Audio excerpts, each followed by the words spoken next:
Hello guys, welcome back to my YouTube channel. My name is Mohammad Abid M.Tech Structure. दोस्तों, आज का हमारा topic होने वाला है स्टेट मॉडल कंप्लीट होने के बाद आगे का क्या प्रोसेस है। यानी कि जब हम कंप्लीट एनालाइज कर लेते हैं, अपने मॉडल को डिज़ाइन कर लेते हैं, उसके बाद हम आगे क्या करते हैं। Process after state model completes. दोस्तों, मैंने YouTube पर देखा हज़ारों वीडियोस अवेलेबल हैं कि कैसे हम स्टड मॉडल क्रिएट करते हैं, कैसे live load dead load apply करते हैं, कैसे सिस्मिक एनालाइज करते हैं, कैसे हम डिज़ाइन कमांड अप्लाई करते हैं। Complete analyse and design state pro के बहुत सारे वीडियोस हैं, हिंदी में भी इंग्लिश में भी आपको मिल जाएंगी। लेकिन मैंने चेक किया कि YouTube पर कोई ऐसी वीडियो नहीं है जिसमें बताया गया हो कि कैसे हम स्टेट प्रो कंप्लीट करने के बाद उसका कंप्लीट एनालाइज और डिज़ाइन करने के बाद आगे का प्रोसेस क्या है। ठीक है, तो आज हम वही डाउट्स आपके क्लियर करने वाले हैं, वही प्रॉब्लम का सॉल्यूशन लेकर आए हैं आपके लिए, ताकि आप लोगों की हेल्प हो सके, आप लोगों को पूरी नॉलेज मिल सके। अधूरी नॉलेज से दोस्तों कोई फ़ायदा नहीं है। आपने कंप्लीट मॉडल बना लिया, सेंटर पे भी यही सिखाया जाता है, जितने भी जो कैड सेंटर्स वगैरह होते हैं उन पे भी यही बताया जाता है कि कैसे आप एक कंप्लीट मॉडल बनाएंगे, कैसे आप अपने मॉडल को एनालाइज करेंगे, लाइक सिस्मिक एनालाइज करेंगे, डिज़ाइन करेंगे। ठीक है, लेकिन उसके बाद आपको ये नहीं बताया जाता कि कैसे आगे का प्रोसेस आपको कंटिन्यू करना है, कैसे उसको रेनफोर्समेंट फाइंड आउट करने के बाद उसको कैलकुलेट करके आगे ड्राफ्टमैन तक हैंड ओवर करना है, ताकि आपकी स्ट्रक्चरल ड्राइंग्स कंप्लीट हो जाए। दोस्तों, लास्ट वीडियो में मैंने आपको बताया था आर्किटेक्चरल ड्राइंग और स्ट्रक्चरल ड्राइंग में क्या डिफरेंस है, स्ट्रक्चरल ड्राइंग क्या होती है, स्ट्रक्चरल ड्राइंग में रेनफोर्समेंट कैसे प्रोवाइड करते हैं, लाइक बीम में कैसे प्रोवाइड करते हैं, कॉलम में कैसे प्रोवाइड करते हैं, फुटिंग और स्लैब में रेनफोर्समेंट हम कैसे प्रोवाइड करते हैं, किस डायरेक्शन में प्रोवाइड करते हैं। बहुत डिटेल में मैंने अभी वीडियो बनाई है। अगर आपने वीडियो अभी तक नहीं देखी है तो मैं आपसे रिक्वेस्ट करता हूँ कि आप पहले वो वीडियो देखिए, देन आप ये वीडियो देखिएगा, क्योंकि उस वीडियो में मैंने आपको कंप्लीट डिटेलिंग दिखाई है, कंप्लीट डिटेलिंग सिखाई है कि कैसे डिटेलिंग होती है, कैसे एक ड्राफ्टमैन डिटेल करने के बाद ड्राइंग को जब स्ट्रक्चरल इंजीनियर को अप्रूवल के लिए हैंड ओवर करता है तो वो दिखने में कैसे लगेगी, कैसे दिखाई देगी। ठीक है, वो कंप्लीट मैंने आपको उसमें एक हॉस्पिटल की स्ट्रक्चर था, उसकी कंप्लीट स्ट्रक्चरल ड्राइंग्स थी और आर्किटेक्चरल ड्राइंग्स थी, उनको मैंने आपके सामने स्क्रीन पर शेयर किया था और बहुत ही डिटेल में आपको मैंने डिटेलिंग की सारी नॉलेज आपको दी थी। उसमें एज पर कोड, जो डिटेलिंग का कोड है हमारा इंडियन स्टैंडर्ड का IS 13920, उसकी कोड की अकॉर्डिंग कैसे डिटेल करते हैं, बीम का रेनफोर्समेंट, एक्स्ट्रा रेनफोर्समेंट कहाँ प्रोवाइड करते हैं, कॉलम में बीम में कैसे स्ट्रिप्स अप्लाई करते हैं, ये सारी बेसिक और एडवांस डिटेल्स मैंने आपको उसमें बताई थी। तो आज का हमारा टॉपिक ये नहीं है, आज का टॉपिक थोड़ा सा अलग है। आज का टॉपिक है हमारा मॉडल कंप्लीट हो गया, और जो हमारी लास्ट वीडियो जो हमारा टॉपिक है, मैंने आपको बताया कि स्ट्रक्चरल ड्राइंग्स कंप्लीट हो गई, इन दोनों के बीच का क्या प्रोसेस है। ठीक है, कैसे हम फाइंड आउट करें कॉलम का रेनफोर्समेंट, कैसे हम बीम का रेनफोर्समेंट फाइंड आउट करें। ठीक है, तो चलिए दोस्तों वीडियो शुरू करते हैं। सबसे पहले आपके सामने एक ये डेस्कटॉप पर एक मॉडल शो हो रहा होगा। ठीक है, ये बेसिकली एक G1 2 3 4 5 6 G+6 स्ट्रक्चर है। अगर आप इसका एलिवेशन देखेंगे तो ये एलिवेशन है। ठीक है, इसमें अगर आप देखेंगे नीचे सपोर्ट है, उसके बाद ये कॉलम है और ये हमारे फ्लोर्स हैं।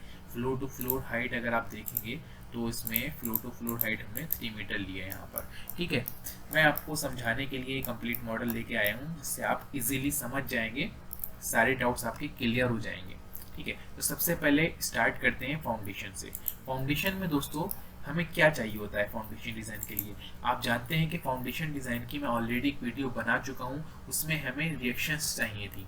ठीक है, वो मैंने रिएक्शंस मेरे पास ऑलरेडी अवेलेबल थी वहाँ पर, और मैंने उससे आगे का प्रोसेस आपको बताया था कि कैसे हम आइसोलेटेड फुटिंग डिज़ाइन करते हैं, कैसे हम कंबाइंड फुटिंग डिज़ाइन करते हैं, कैसे हम, मैंने आपको डिटेल में बताया हुआ है। उसमें एक्सेल शीट भी आपको शेयर की है मैनुअली कैलकुलेशन की, ताकि आप वहाँ पर डेटा फिल कर सकें और अपना रिजल्ट फाइंड आउट कर सकें।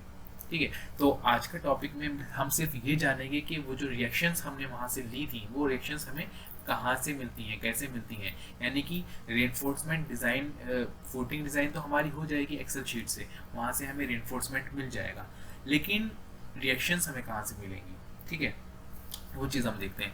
ठीक है, रिजल्ट्स जब कंप्लीट हमारा मॉडल एनालाइज हो गया, रिजल्ट डिज़ाइन कमांड हमने दे दी, तो अब हमें रिजल्ट्स चाहिए बेसिकली। तो वो रिजल्ट्स जो हैं वो हम आज पता करेंगे कि कैसे हम रिजल्ट फाइंड आउट कर सकते हैं, ठीक है, अपने स्टेट मॉडल के। तो सबसे पहले हमें रिएक्शंस के लिए सबसे पहले जो बेस में नोड्स हैं, जो सपोर्ट्स हैं, जो हम सपोर्ट्स देते हैं, उनको नोड कर्सर से सिलेक्ट करना होगा और राइट क्लिक करके न्यू व्यू करना होगा। अगर हम देखेंगे टॉप व्यू में जाकर तो ये हमारे नोड्स हैं, ठीक है, ये हमारे कॉलम हैं जो कि सपोर्ट्स शो हो रही हैं। अब हम इन सबको ऑल सिलेक्ट करेंगे। याद रखिएगा आपकी फाइल रन होनी चाहिए, यहाँ से आपको एनालाइज में जाकर रन करना है। अगर आपकी फाइल रन नहीं है, अगर रन नहीं होगी तो आप पोस्ट प्रोसेसिंग में नहीं जा सकते और हमें रिएक्शंस के लिए पोस्ट प्रोसेसिंग मोड में जाना है, ठीक है। तो हम पोस्ट प्रोसेसिंग में जाएंगे।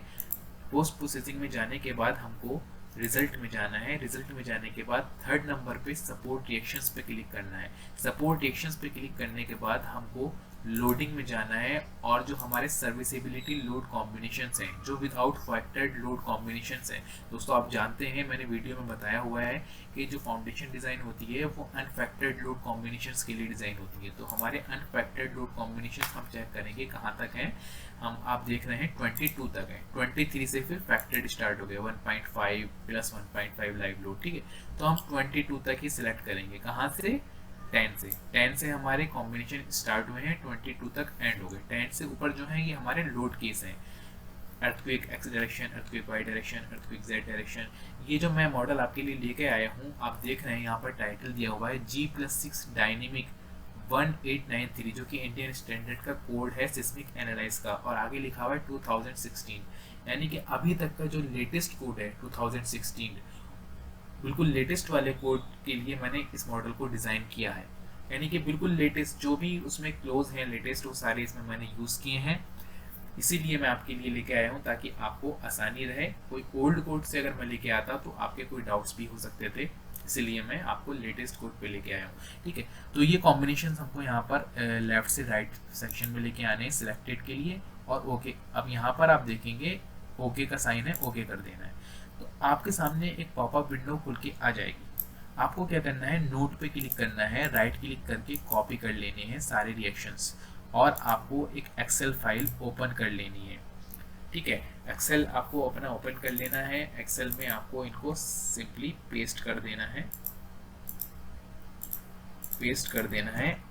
आपके रिएक्शंस आ चुके हैं। हर एक नोड नंबर के लिए आपका सबसे पहले लोड केस का कॉलम है, उसके बाद force X direction, force Y direction, force Z direction, ठीक है, movement X direction, movement Y direction और मूवमेंट जेड डायरेक्शन। यानी कि सभी रिएक्शंस आपके पास आ चुके हैं हर एक नोड के लिए। अगर आप देखेंगे तो आप इसको फिल्टर भी कर सकते हैं। यहाँ पर एक्सेल मैं आपको अभी नहीं बताऊंगा क्योंकि बहुत ज़्यादा डिटेल में हो जाएगा। यहाँ से आप फिल्टर लगाकर और अपना लोड केस के अकॉर्डिंग, फॉर एग्जाम्पल आप डेट प्लस लाइव में देखना चाह रहे हैं जो कि आपका लोड केस 10 था, तो आप सिर्फ उसको सिलेक्ट करके ओके करेंगे। तो सभी लोड केस के लिए, सभी नोड्स के लिए, यानी कि सभी कॉलम्स के लिए, जितने भी आपके कॉलम हैं और हमने जो लोड केस सिलेक्ट किया है वो 10 किया है, उसके रिएक्शंस आ जाएंगे। फॉर एग्जाम्पल अगर आपको लोड केस 11 के लिए चाहिए, जिस लोड केस के लिए भी चाहिए आपको, आप यहाँ से मैनुअली भी सिलेक्ट करके और यहाँ पर रिजल्ट देख सकते हैं। और अगर आपको किसी एक लोड केस के लिए चाहिए है तो आप, यानी कि किसी एक कॉलम के लिए, किसी एक नोड के लिए चाहिए, तो आप उस नोड पे सिलेक्ट करके और उसके रिजल्ट यहाँ पर देख सकते हैं। लोड केस में आप सभी लोड केस जो है वो सिलेक्ट कर सकते हैं, ठीक है। तो आपको मैं ये बता रहा हूँ कि जो सभी नोड नंबर दिए हुए हैं यहाँ पर, ठीक है, सभी नोड नंबर जो दिए हुए हैं, ये नोड नंबर क्या है, ये जो है हमारे जो कॉलम है इनके नोड है। जैसे ही आप उस कॉलम के नोड पर, यानी बेस में जो सपोर्ट है उस पर लेकर आएंगे अपना कर्सर नोड के साथ में, ये नोड कर्सर है, तो वहाँ पर आपको नंबर शो हो जाएगा। जैसे आप यहाँ पर देख रहे हैं 69, नेक्स्ट है आपका 70, फिर आप कोई और देखेंगे यहाँ पर 81। तो ये नोट नंबर है, यानी कि इससे पता लग रहा है कि ये जो हमारा लोड केस है यहाँ पर 68, यहाँ पर 68 लोड केस के लिए 68, यानी कि इस जो ये जो कॉलम है हमारा, इसका रिएक्शंस यहाँ पर अवेलेबल है रिजल्ट में। ठीक है, तो अब जो आप फूटिंग, जब आप इस कॉलम के लिए फूटिंग डिज़ाइन करेंगे तो उसके लिए आपको ये रिएक्शन चाहिए होंगे। अब इस रिएक्शंस के बाद का क्या प्रोसेस है उसकी मैं वीडियो ऑलरेडी बना चुका हूँ अपने चैनल पे, जो कि फूटिंग डिज़ाइन की मैंने शीट से आपको मैनुअली कैलकुलेशन करके शीट से आपको दिखाई है, और शीट का लिंक भी डाउनलोड करने के लिए डिस्क्रिप्शन बॉक्स में वीडियो के दे दिया है। ठीक है, तो आप वो वाली वीडियो जाकर देख सकते हैं। अब सेकेंड नंबर आता है हमारा कॉलम डिज़ाइन का। तो ऑल सिलेक्ट करेंगे, होल स्ट्रक्चर करेंगे। अब जितने भी कॉलम है उनको सिलेक्ट करने के लिए हमें सिलेक्ट में जाएंगे, beams parallel to Y, select Y, यानी वाई डायरेक्शन में जितने भी मेंबर हैं हमारे उन सबको सिलेक्ट कर लेंगे। ठीक है, राइट क्लिक करेंगे, न्यू व्यू कर लेंगे। इससे क्या होगा, जितने भी हमारे कॉलम्स हैं वो सारे सिलेक्ट हो जाएंगे। ठीक है, बीम्स जो है वो रह जाएंगे, कॉलम्स सिलेक्ट हो जाएंगे।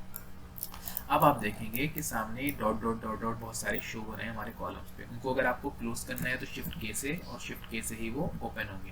तो शिफ्ट के से ओपन रखने का मकसद ये है कि जितने भी हमारे कॉलम्स के लेवल हैं, यानी कि हर एक फ्लोर है, वो इन डॉट से शो होते हैं। ये जो डॉट हैं ये 3-3 मीटर पे होंगे, आप देखेंगे तो। क्यों? क्योंकि हमने फ्लोर बाय फ्लोर जो अपना लेवल रखा है वो 3-3 मीटर का रखा है। ठीक है, तो इससे क्या करना है, आपको इसे ऑन रखना है ताकि आपका लेवल शो हो क्लियरली।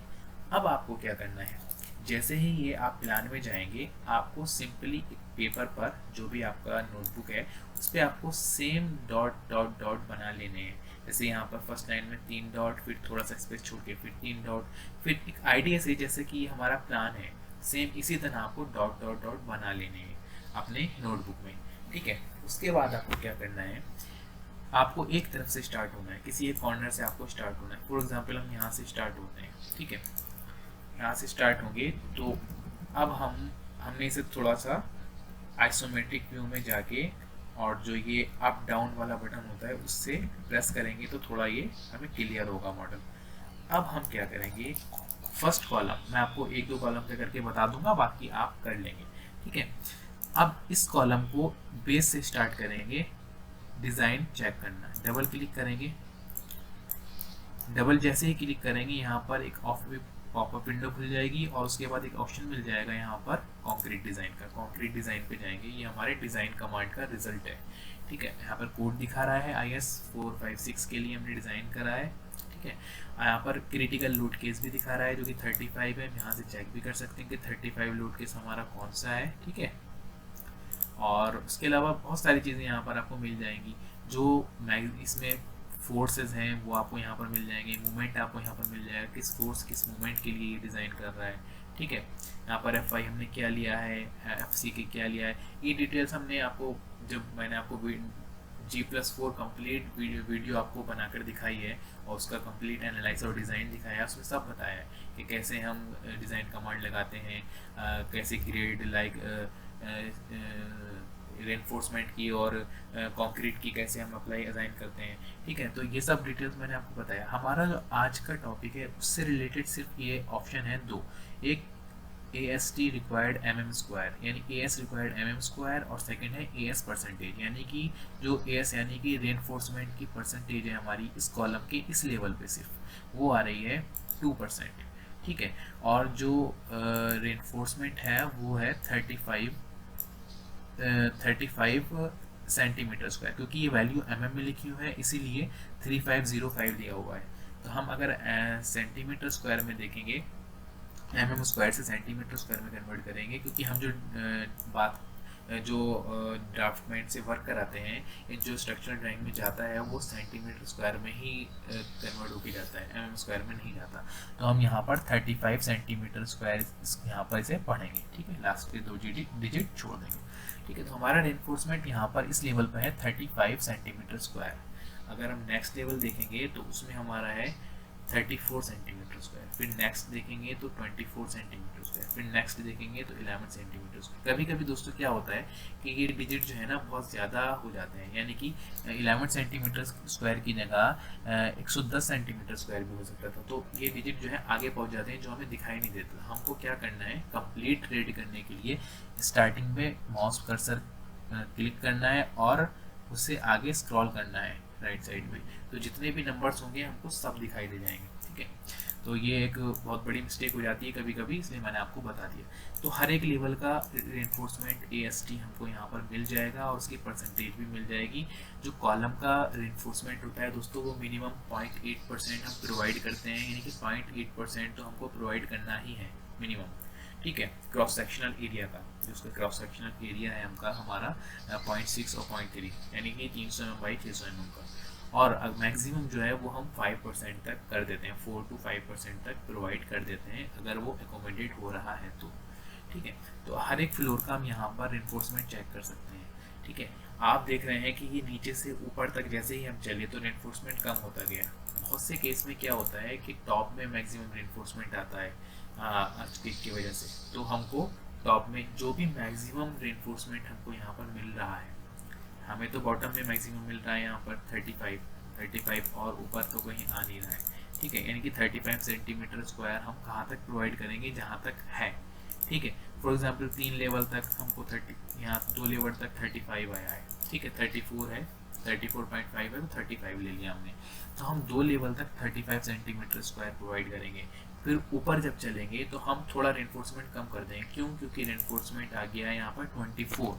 उससे और ऊपर चलेंगे तो फिर 11, फिर और ऊपर चलेंगे तो 9, फिर और ऊपर चलेंगे तो 6, फिर और ऊपर चलेंगे तो 4, फिर और ऊपर चलेंगे तो 2।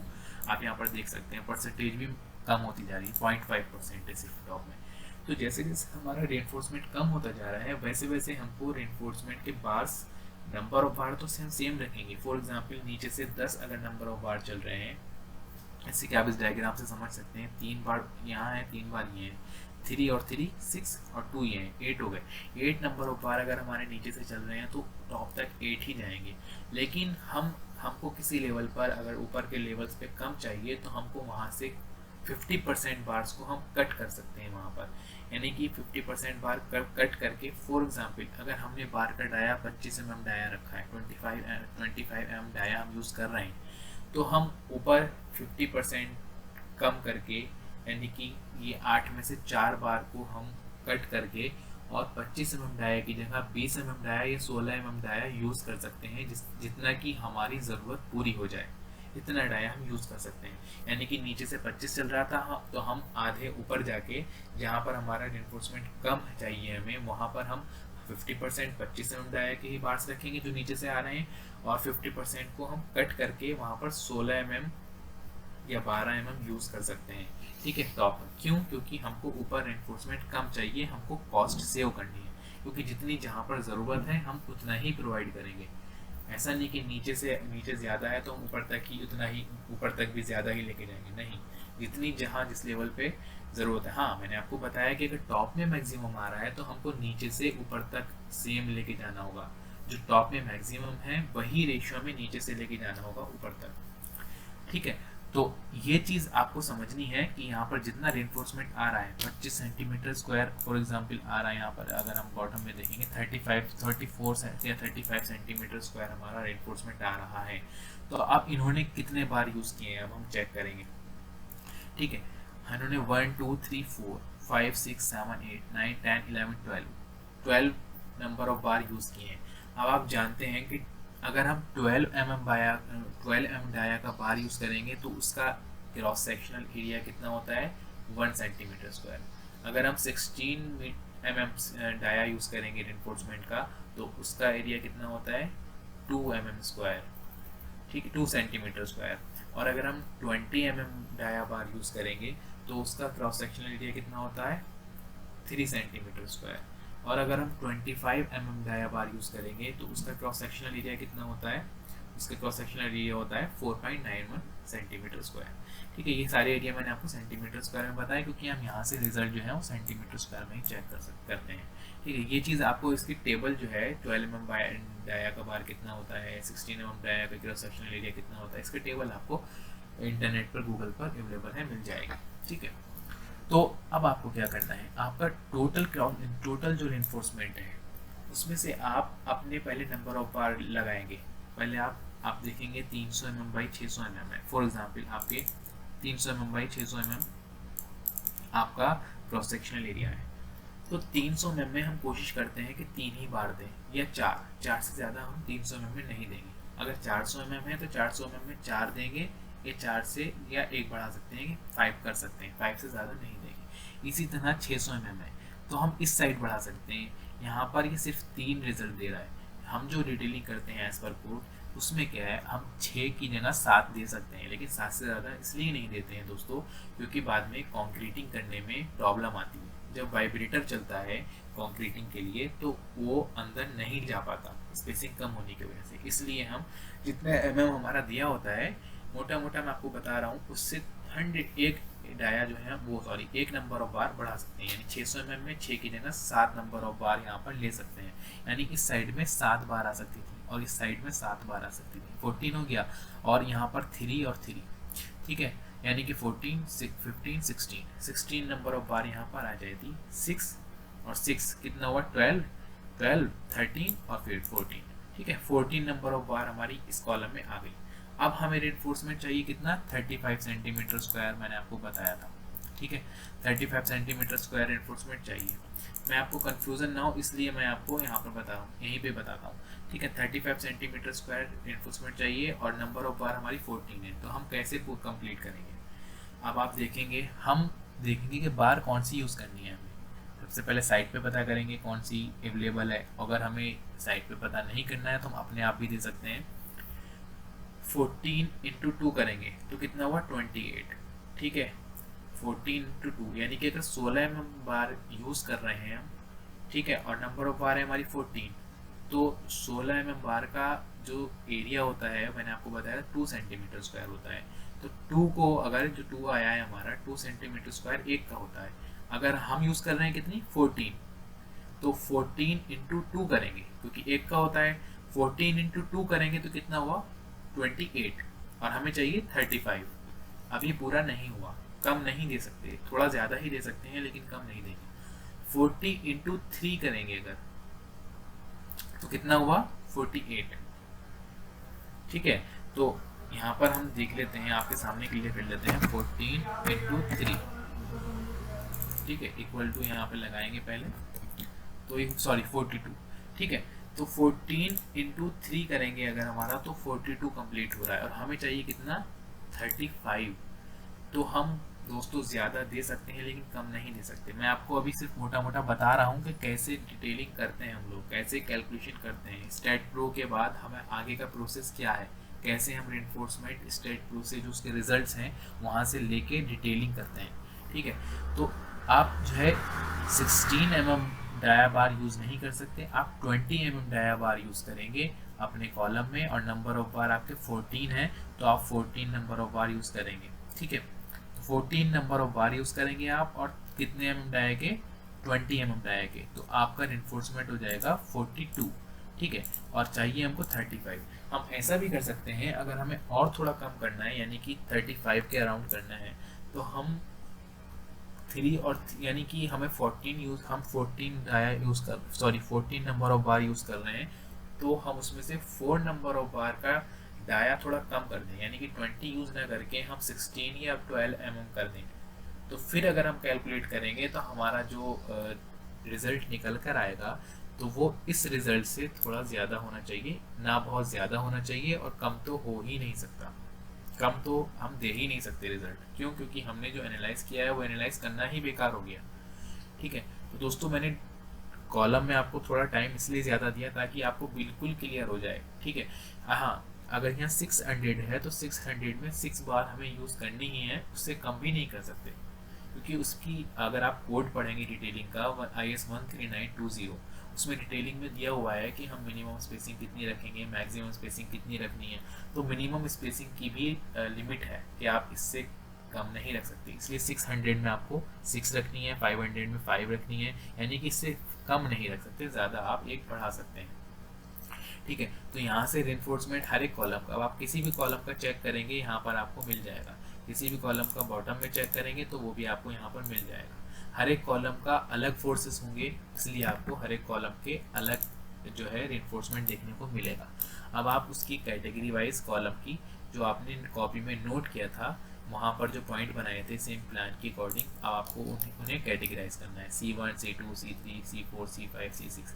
ठीक है, और उसके बाद ड्राफ्टमैन को एक स्केच बना के, जैसे ये स्केच है ना, ये डायमेंशन दिखा देनी है कॉलम की, और उसका रेनफोर्समेंट यानी डाया दिखा देने हैं कि कितने डाया हम यूज़ कर रहे हैं। ये सेक्शन है कॉलम का, अगर हम कॉलम को कट करेंगे तो कॉलम हमें कैसा दिखाई देगा, ये हमें नंबर ऑफ बार दिखाई देंगे। ये एक टाई है आपकी, ठीक है, टाई की कैलकुलेशन कैसे होती है एक अलग टॉपिक है दोस्तों। जो स्ट्रिप्स होती हैं कॉलम की या बीम की, उसकी अलग कैलकुलेशन होती है, उस पर मैं नेक्स्ट आने वाली वीडियोज़ में लेकर आऊँगा। ठीक है, तो वो वीडियो आपको मैं जब आएगा नोटिफिकेशन तो आपको पता लग जाएगा। ठीक है, इसलिए मैं आपसे बोलता हूँ बार बार कि आप बेल आइकन प्रेस कर दें ताकि जितने भी वीडियोज़ आएँ आपको मिलते रहें। और ये जो टाई के बाद आपको ये बाउंड्री लाइन दिखाई दे रही है, ये होता है क्लियर कवर। ठीक है, तो ये क्लियर कवर है, ये सारी चीज़ें मुझे उम्मीद है कि आप लोगों को पता होगी। ठीक है, क्योंकि ये बहुत बेसिक है क्लियर कवर वगैरह। तो ये चीज़ जो है आपको कैटेगराइज करनी है और स्केच बना के, और उसमें हर एक कॉलम के लिए रेनफोर्समेंट दिखाना है कि भाई इस कॉलम में हम इतने नंबर ऑफ बार यूज़ कर रहे हैं और इतने इतने बार इतने एम डायक यूज़ कर रहे हैं, यानी कि 6 बार for example 12 M dia use कर रहे हैं और 6 बार जो है हम वो 20 एम डायक यूज़ कर रहे हैं। ठीक है, तो आप एक ही कॉलम में 2-3 डाया की भी बार यूज़ कर सकते हैं।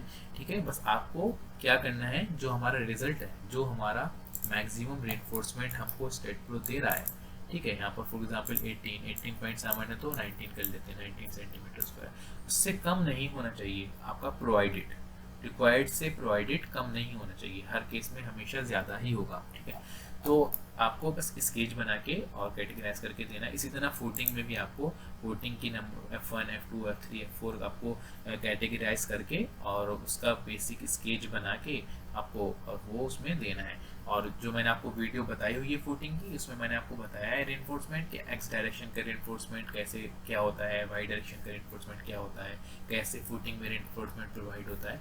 तो आप अगर हमारी फूटिंग डिज़ाइन वाली वीडियोस नहीं देखी हैं कंबाइंड फूटिंग की और आइसोलेटेड फूटिंग की, तो आप वो वीडियो जाकर देख सकते हैं एडिट ज़्यादा जानकारी के लिए। ठीक है, अब नंबर आता है हमारा बीम का लास्ट, बीम के बाद आता है स्लैब। ठीक है, स्लैब में क्या है दोस्तों, स्लैब की भी मैंने एक ऑलरेडी वीडियो बना दी है, क्योंकि इसमें हम स्ट्रेट प्रो में शेल यूज़ नहीं करते हैं, यहाँ पर हम प्लेट से स्ट्रेट प्रो में स्लैब नहीं बनाते हैं, उसको हम ऐसे ही ओपन रखते हैं जैसे कि आप देख रहे हैं, सिर्फ बीम और कॉलम का फ्रेम हम लोग बनाते हैं। ठीक है, हम अलग से जो है स्लैब इसमें प्रोवाइड नहीं करते हैं, तो उसकी मैंने अलग से डिज़ाइन वीडियोस बताई है आपको कि कैसे स्लैब डिज़ाइन करते हैं। मैनुअली कैलकुलेशन के लिए एक्सेल शीट भी मैंने आपको अटैच कर दी है डिस्क्रिप्शन बॉक्स में, ताकि आप डाउनलोड कर लें और आप भी उसे इस्तेमाल करें। ठीक है, तो वहाँ से आप उसका रेनफोर्समेंट चेक कर सकते हैं। मैंने आपको बताया कि एक्स डायरेक्शन का स्लैब का रेनफोर्समेंट, वाई डायरेक्शन स्लैब का रेनफोर्समेंट, एक्स्ट्रा स्लैब का रेनफोर्समेंट क्या होता है। ठीक है, कितने तरह के रेनफोर्समेंट हमें शीट देगी, यानी कैलकुलेशन हम करेंगे तो कितने तरह के रेनफोर्समेंट हमको मिलेंगे। ठीक है, स्लैब की कंडीशंस क्या क्या होती हैं, कितने टाइप्स के स्लैब होते हैं, फिर उसमें कितनी कंडीशंस होती हैं, वो सब शीट में और उस वीडियो में अवेलेबल है स्लैब डिज़ाइन की। तो अगर आपने वो अभी तक नहीं देखी वीडियो तो आप वो हमारे चैनल पर जाके देख सकते हैं, और इन सभी वीडियोस के डिस्क्रिप्शन में भी मैं आपको लिंक दे दूंगा। ठीक है, तो आप वहाँ से भी या फिर आई बटन से भी चेक कर सकते हैं। ठीक है, तो स्लैब की बात हो गई हमारी, अब बचती है सिर्फ बीम की। बीम के लिए मैं आपको बता देता हूँ मोटा मोटा, वैसे मैंने आपको लास्ट वीडियोस में बताया है, फिर भी मैं आपको एक बीम का बता देता हूँ। हम कोई भी एक फ्लोर सेलेक्ट कर लेते हैं, हर एक फ्लोर का सेम ही होगा, मैं कोई भी एक फ्लोर सेलेक्ट करके उसकी किसी एक बीम का आपको दिखा देता हूँ। हमने ये फ्लोर सेलेक्ट कर लिया, अब हमारे सामने ये प्लान है, इसमें हमने ये सबसे लॉन्ग वाली बीम सेलेक्ट कर ली जो एक कंटिन्यूस बीम है। ठीक है, अब हम क्या करेंगे, इस बीम को चेक करेंगे इसका बेंडिंग मोमेंट और शेयर फोर्स।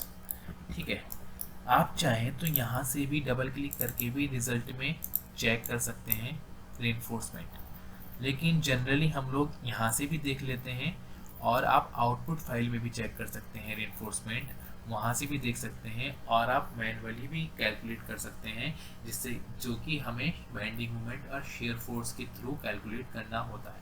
तो 3 तरह से आप चेक कर सकते हैं। ठीक है, फर्स्ट हो गया आपका, डबल क्लिक करेंगे आप कंक्रीट डिज़ाइन सेक्शन में चले जाएंगे, उस पर जाने के बाद आप स्टार्टिंग का रेनफोर्समेंट चेक कर लेंगे 7-10, यानी कि 7 है नंबर ऑफ बार, और 10 mm डाया। 10 mm डाया का जो क्रॉस सेक्शनल एरिया होता है वो 0.78 सेंटीमीटर स्क्वायर होता है। तो आप 0.78 इंटू 7 करेंगे, यानी नंबर ऑफ बार 7 है, तो आपको टोटल क्रॉस सेक्शनल एरिया, आपको टोटल रेनफोर्समेंट मिल जाएगा सेंटीमीटर स्क्वायर में इस स्टार्टिंग का, इस बीम के स्टार्टिंग का। ठीक है, जो भी हमने बीम चेक किया है उसके स्टार्टिंग में, और इसी बीम के एंड का अगर आपको चेक करना है तो एंड का रेनफोर्समेंट की दिखा रहा है 410, यानी 4 नंबर ऑफ बार और 10 यानी कि 10 mm डाया। तो 10 mm डाया का रेनफोर्समेंट क्रॉस सेक्शनल एरिया वही आपको बताया मैंने 0.78 सेंटीमीटर स्क्वायर इंटू 4, तो आपको यहाँ का एरिया भी मिल जाएगा।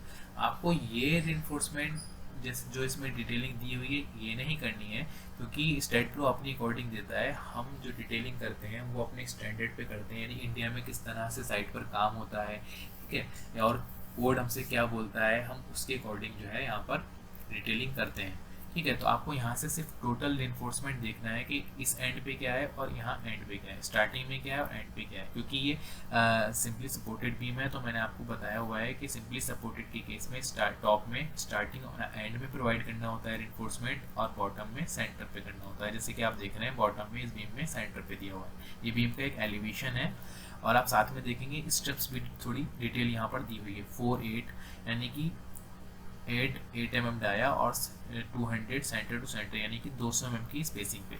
तो ये मैं स्टेप्स के लिए एक अलग वीडियो आपके लिए लेकर आऊँगा, फिलहाल हम मेन रेनफोर्समेंट की बात कर रहे हैं।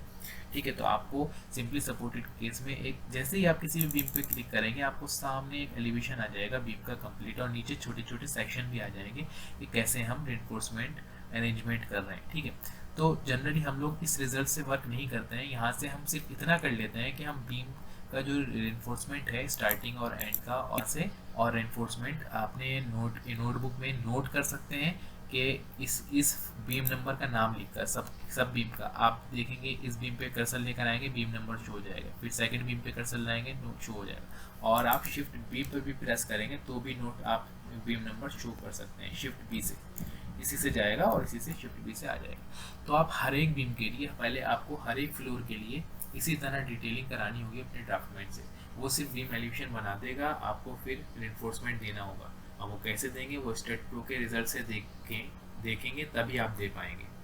ठीक है, तो आपको ज़्यादा कुछ नहीं करना, कंफ्यूज नहीं होना है, बहुत ही इजी मेथड है। किसी भी बीम पे डबल क्लिक करेंगे आप, जैसे कॉलम के केस में हम गए थे, इसी तरह बीम के केस में हम कंक्रीट डिज़ाइन पे जाएंगे। जाने के बाद आपको यहाँ पर रेनफोर्समेंट मिल जाएगा, टॉप में स्टार्टिंग और एंड, और बॉटम में आपको बीच में मिल जाएगा। हाँ, एक बात का आपको ध्यान रखना है, आपको बीम को डायरेक्शन आपको देखनी है। ये जो आप बीम पर आप सिलेक्ट करेंगे तो आप देख रहे हैं स्टार्टिंग में ग्रीन है और एंड में ब्लू है, तो ये शो कर रहा है कि आपका बीम की स्टार्टिंग जो है वो ग्रीन, यानी ग्रीन से हमेशा स्टार्टिंग होती है और ब्लू से एंडिंग होती है बीम की। किसी भी बीम पे अगर आप चेक करेंगे ग्रीन से स्टार्टिंग है और एंड पे ब्लू है। अगर ये बीम उल्टा लगा होता, हमने लेफ्ट से राइट की साइड में, हम जब भी आप इसीलिए रिकमेंडेड करते हैं कि जब भी आप स्ट्रक्चर बनाएं, जब भी मॉडल बनाएं, तो लेफ्ट से राइट की साइड बीम बनाएं और बॉटम से टॉप की साइड बनाएं, ताकि आपके बीम सीधे लगे। अगर आपने मॉडल में आपने बीम गलत लगा लिए हैं, उल्टे बना लिए हैं, तो आपको रिजल्ट भी उल्टा देखना पड़ेगा फिर।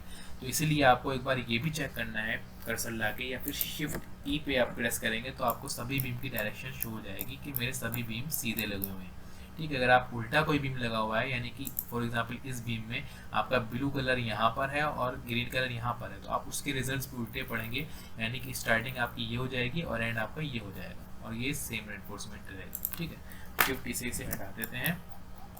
ठीक है, तो मैंने आपको समझा दिया कि यहाँ से सिंपली कैलकुलेट करना है। 16 mm डाया बार है यहाँ पर आपका, 16 mm डाया का जो आपका रेनफोर्समेंट का एरिया होता है, ठीक है, क्रॉस सेक्शनल उसका होता है 16 का 2, यानी कि 2 सेंटीमीटर स्क्वायर आपका रेनफोर्समेंट होता है। ठीक है, तो उस आपको नंबर ऑफ बार है 3, 3 × 2 करेंगे कितना हुआ 6, तो आपको पता लग गया कि यहाँ पर इस स्टार्टिंग में हमारा 6 सेंटीमीटर स्क्वायर रेनफोर्समेंट आ रहा है। अब आप सेम इधर देखेंगे, ये भी 3 16 है, यानी 3 नंबर ऑफ बार 16 mm डायग यूज़ कर रहे हैं, तो 6 सेंटीमीटर स्क्वायर रेनफोर्समेंट हमें चाहिए।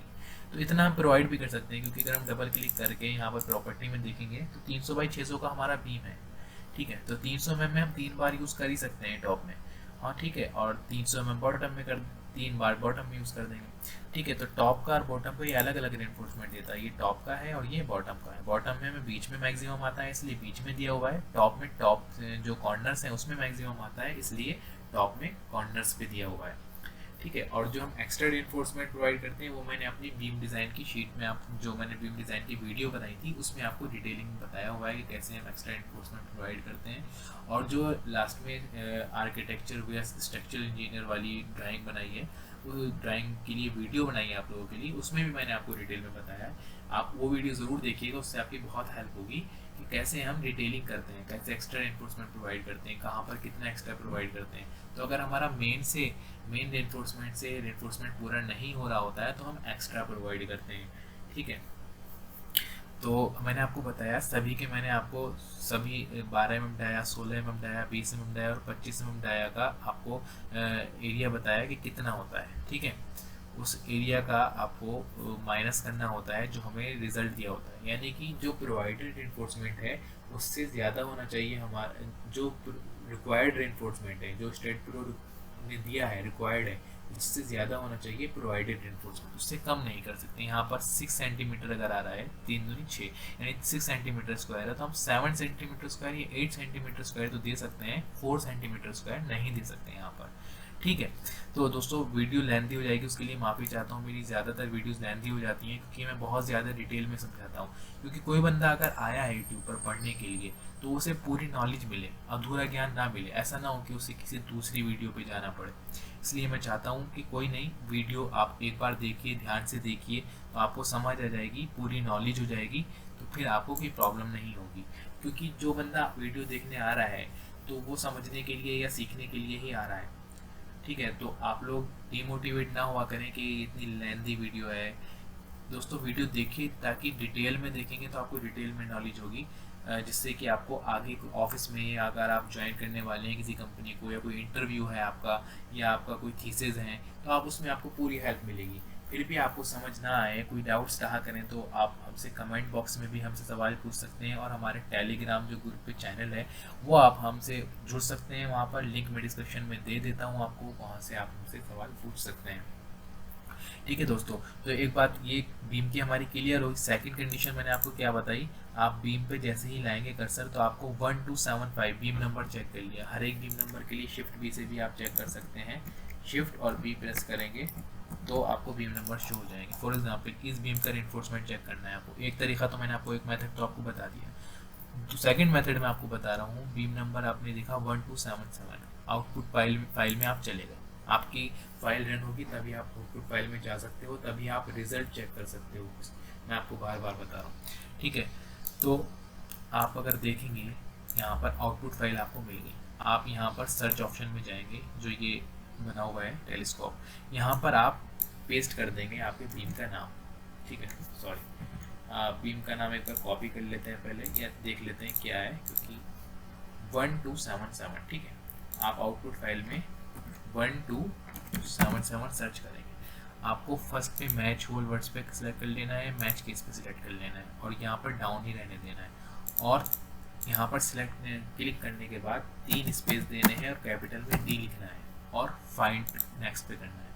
तो जैसे ही आप इतना करेंगे हर एक बीम नंबर के लिए, अगर आप यहाँ पर नेक्स्ट बीम नंबर देखेंगे तो आपको उसका रिजल्ट यहाँ पर मिल जाएगा। अभी हम इस बीम का देखते हैं। बीम नंबर आपको यहाँ पर दे दिया गया है, पूरी डिटेल यहाँ पे आपने जो भी फिल की है, जो डिज़ाइन में आपने दी है, M30, FE500, FE415 यानी सेकेंडरी रेनफोर्समेंट, लेंथ कितनी है बीम की, साइज़ क्या है बीम का, कवर कितना लिया है, हमने 25 mm कवर, क्लियर कवर लिया है, और यहाँ पर हमको टॉप रेनफोर्समेंट और बॉटम रेनफोर्समेंट देखने को मिल जाएगा। टॉप रेनफोर्समेंट में अगर आप देखेंगे तो यहाँ पर बीम के ये डिवाइड कर देता है 5 पार्ट्स में।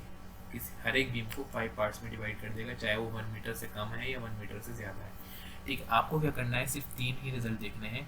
टॉप और बॉटम तो आपको देखना है हर केस में, लेकिन स्टार्टिंग एक छोड़ के मिड और एक छोड़ के एंड, सिर्फ ये 3 ही देखने हैं आपको।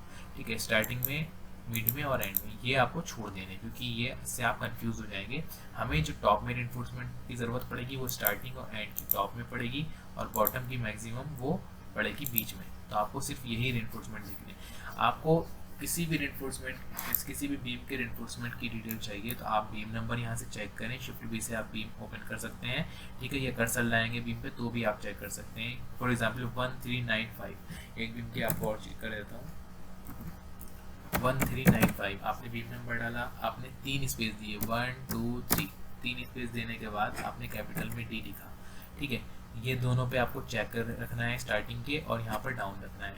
अगर डाउन से रिजल्ट नहीं आ रहा है तो आपको अप करके फिर फाइंड नेक्स्ट करना है। ठीक है, फाइंड नेक्स्ट पे करेंगे, हमने देखा हमको रिजल्ट मिल गया, बीम नंबर हमारा हाईलाइट हो गया, और यहाँ पर हमारी बेसिक डिटेल्स हैं, और यहाँ पर रेनफोर्समेंट डिटेल्स हमको मिल गई। टॉप रेनफोर्समेंट हमको मिल गया, बॉटम रेनफोर्समेंट मिल गया, जो कि mm² में हमें मिलता है। यहाँ पर लिख रहा है mm²। में हमें मिलेगा, हमें उसे कन्वर्ट करना है सेंटीमीटर² में। फॉर एग्जाम्पल यहाँ पर है 319 mm², तो हमारा हो गया 3 सेंटीमीटर²।